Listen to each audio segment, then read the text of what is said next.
HDFD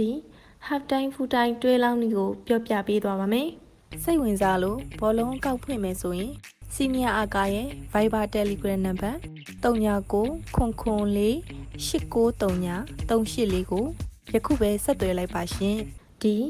HDFD လောင်းလေးဆိုတာတင့်မြောက်နှစ်ပေါ်အခြေခံပြီးလောင်းရတဲ့လောင်းလေးဖြစ်တာကြောင့်ပေါက်ကြီးမရှိသလိုအကောက်တွေပါညာတွေလည်းမရှိပါဘူးပထမဆုံးအနေနဲ့ဒီသတ်မှတ်ချက်ကိုနားလည်ဖို့လိုပါတယ် H က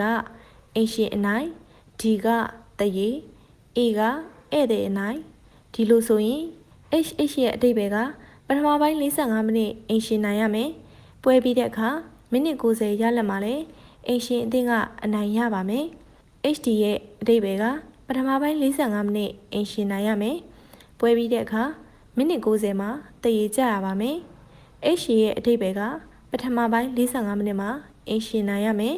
မိနစ်90ပွဲပြီးတဲ့အခါဧည့်သည်အသင်းကနိုင်နေရပါမယ် AH ကလည်းဒီသဘောတရားပါပဲပထမပိုင်း45မိနစ်မှာဧည့်သည်ကနိုင်နေရပါမယ်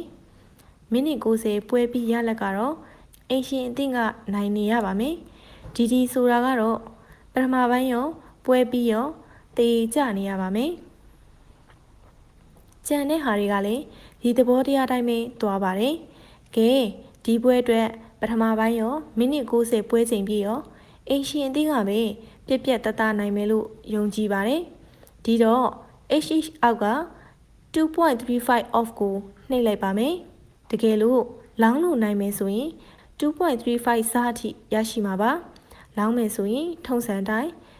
state နေရာမှာ unit ထည့်ပါ process နှိပ်ပြီးလောင်းပါကဲဒါဆိုရင်တော့ half time full time HDFD ပွဲလောင်းလေးကတော့ဒီလောက်ပါပဲ